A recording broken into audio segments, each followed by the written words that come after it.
Hey everyone, welcome back to my channel. Today's video is going to be my June wrap-up, and this one is a little bit smaller than my last one because I've had a lot of school stuff to do this month particularly, so that should be winding down soon. So hopefully I can get in some more books next month. But I'm going to start with what I read first, sort of, because I sort of took a break from a series and then came back to it. But the first books I'm going to talk about are the Field Party series by Abbi Glines. I always forget what this is called because I always call it Under the Lights, even though that's the second book, so that's like a really random name to call it. But I read the first 5 books in this series. There are currently 5 out. Number 6 comes out soon-ish.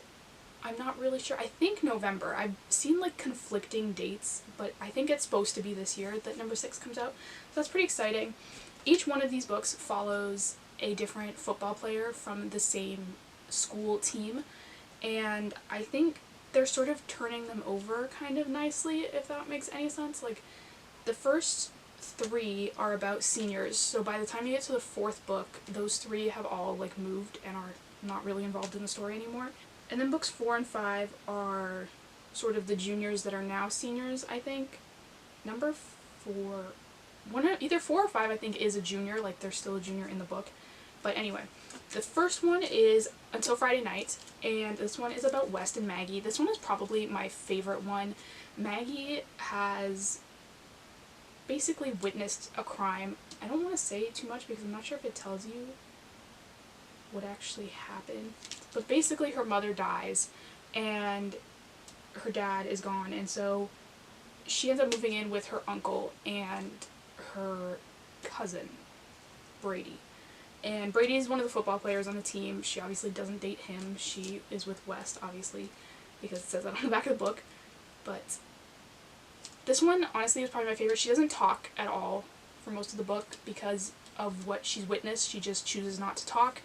And West ends up being the one that sort of leans on her because he's dealing with his own stuff that his friends don't know about, and so they kind of communicate with each other and get through things together, which I thought was really cute. So like I said, this one was probably one of my favorites in the series.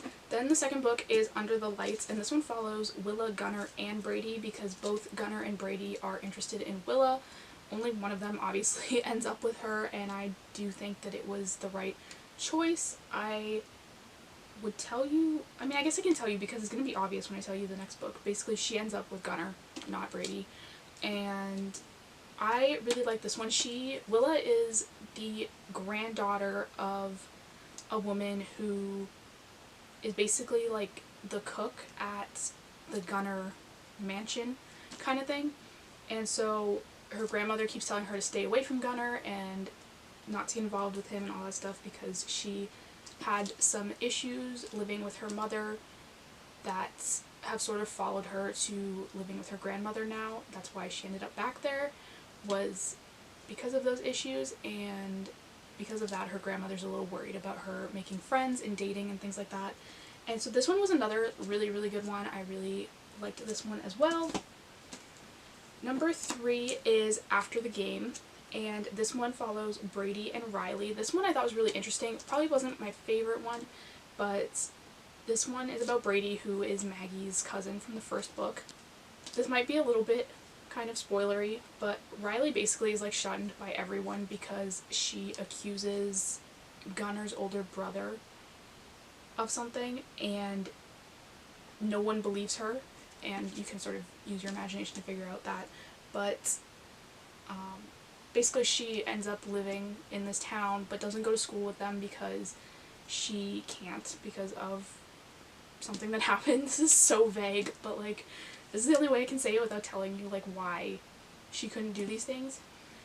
But basically I thought this one was really cute and sort of has a really good message, I think, about like not believing everything you hear and like trusting other people and things like that. So this one I thought was really good. Like I said, wasn't one of my favorites, but still definitely one of, like, it was still a good book. Number 4 is Losing the Field, which is Nash and Tallulah. Tallulah, this one I really liked as well. Sorry, I'm like trying to get all these girls straight in my head, but Tallulah is the one that She was really overweight, and then she hears someone make a joke on the last day of her junior year as she's walking out about her weight, and she spends the whole summer like exercising basically and eating crazy healthy to lose the weight, and she comes back and no one recognizes her, realizes that she's the same girl that left, and Nash is the only one that really stood up for her before. Like when teachers would mispronounce her name and stuff, he would always step up and correct them for her, and he'd always say hey to her and things like that. But she comes back and is like sort of mad that all these guys are suddenly hitting on her and stuff when none of them even realize that she has been going to school with them, some of them since like first grade. And I really like this one as well because as much as Nash like doesn't date her until she's lost all the weight, he's very much like aware that he did like her before that. He just didn't make a move, but I thought that was kind of cute. And this one is another one of my favorite couples. This one is probably my third favorite after Until Friday Night is definitely number 1, Under the Lights definitely number 2, and this one's probably number 3 for me. And then the last one that is out currently is Making a Play. This one I honestly didn't really like. This one is Riker and Aurora. Aurora is deaf and she is the brother of Hunter, who is also on the football team with Riker.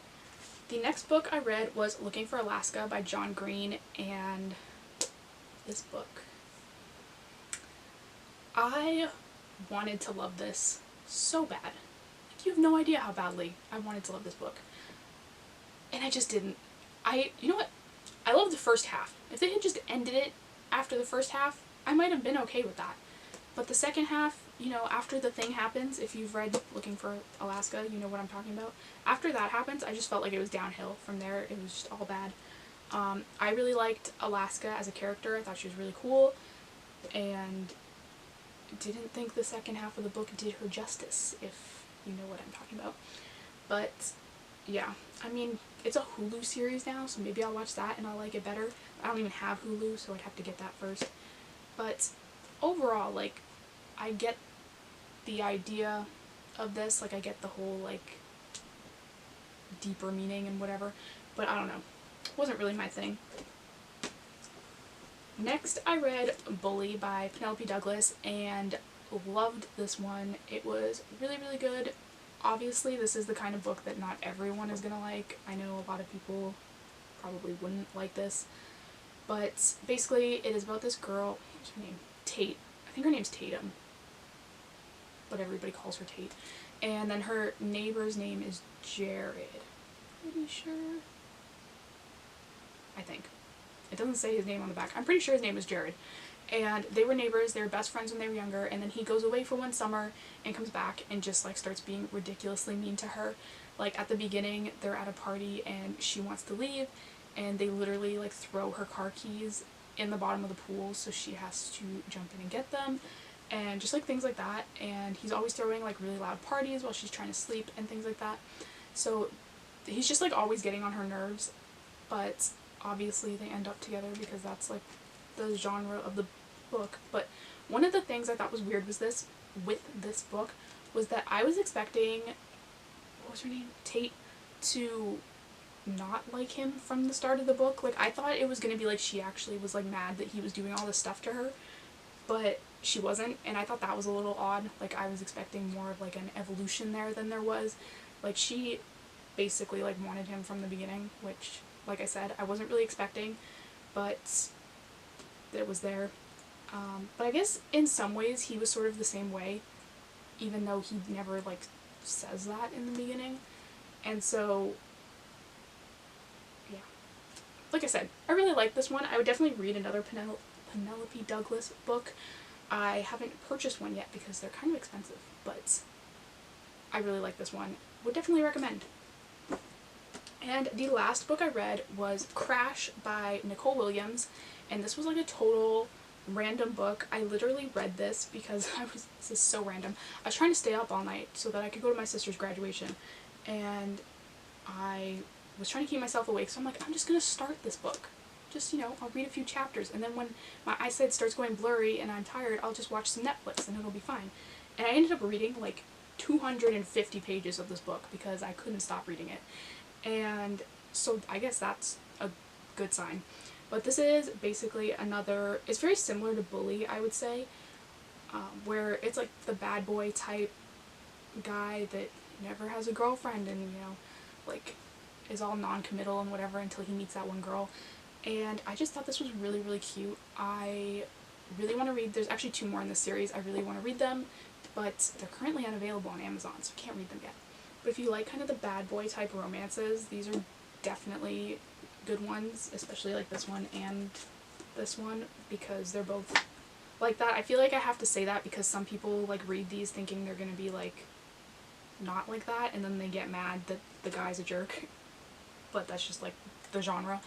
And so yeah, this one was really good. I would definitely recommend this one, and it's really cheap. Like this one's $12.50 Canadian for paperback, which is actually pretty decent. Like normally you can only do that, like get books that cheap in Canada when they're on sale, but that's the regular price for this one, so highly recommend this series. And so that is all the books I read for June. Thank you guys for watching. Don't forget to hit the subscribe button down below. I do new videos every single Sunday, and I will see you next time.